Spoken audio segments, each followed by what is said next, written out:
Now I have the urge to go into the center. No reason, except I want to go into the center. It isn't a step by step, you do this or you do that. Really, you paint what you feel. But it becomes to come a little more alive to me now.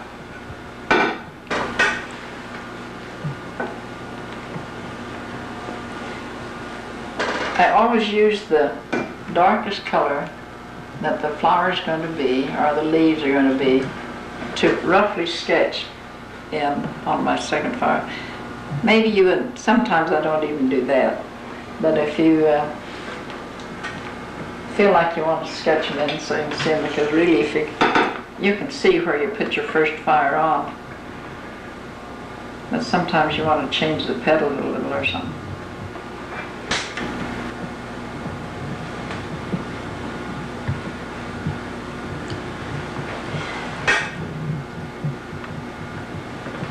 You see, we don't start right in putting the leaves there. There's generally, at least there is 5 petals on a group of leaves, so there would be some more there. So you put a little bit of that background in. That helps back up your flower.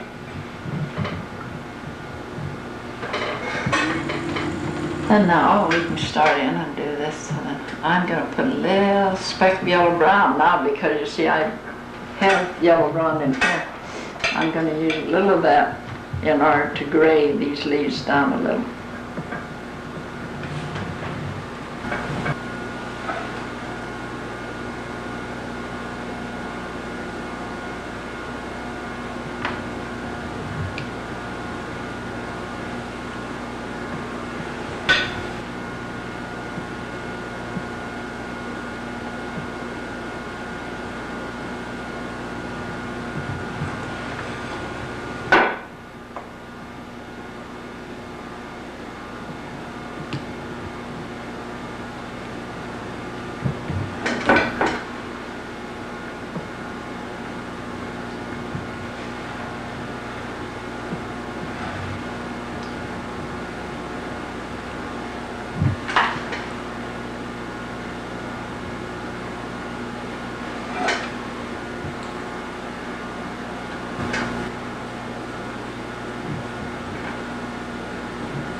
It's sure funny, a lot of times though I say I can think better with the silk over my finger. I guess it's because I've painted that way so long.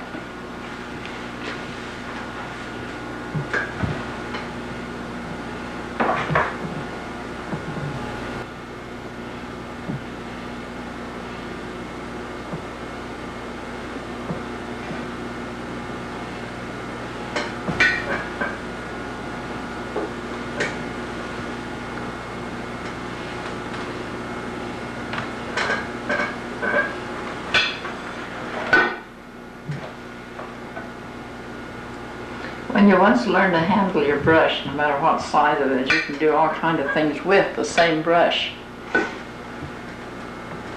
And it is better to use your large brush to put veins in your leaves. Either that or wipe them out with yourself. Because to use the liner, they look too stiff and hard.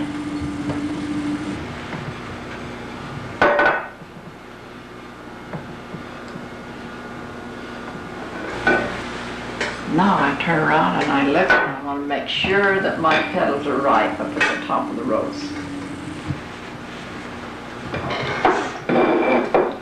I gently lay my finger down flat and pull. I get just a little bit of green on the edges that makes them look quite sheer.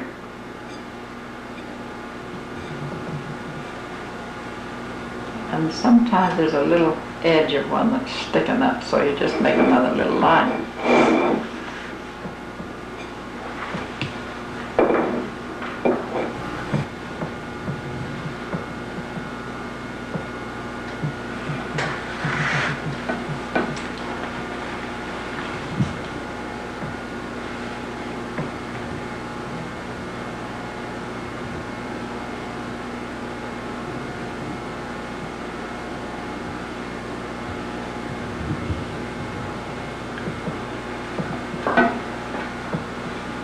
Now naturally this petal, if it was a pink rose, it's not going to be white on the edge, but it's going to be quite light because it's standing up and the light's going under it, so it takes a little of the dark color out, but you want to roll it.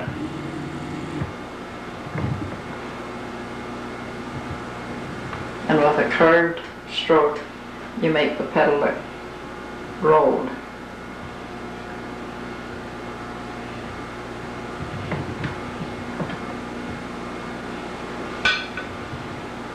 This petal here may have a little color on the edge.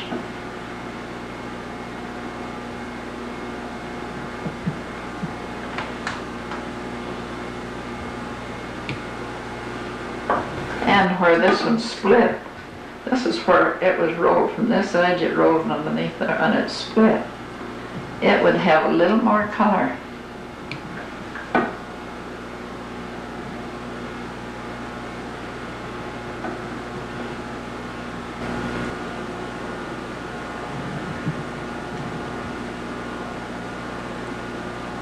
Now see, I don't want to pull the yellow brown or the yellow out onto the edge of the petal, so I turn it around and I pull back so as to soften the edge where those two colors met. Over the bowl of the rose. Then you'll put a little color in underneath the roll where it rolled. And that sets up that petal. But be sure and go out on the edge and push out with a little bit of your color.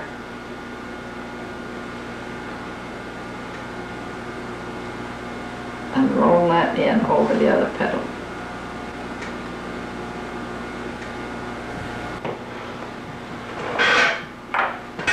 Now I would either, this time or on a third fire, I would deepen my color on this side, because this rose, the light's coming down here.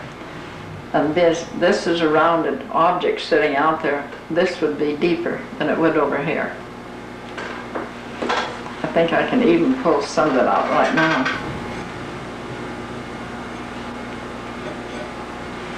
And I will. I'll just put a little in this time. As I said, I like to do what I see at the time. It gives me an urge to do.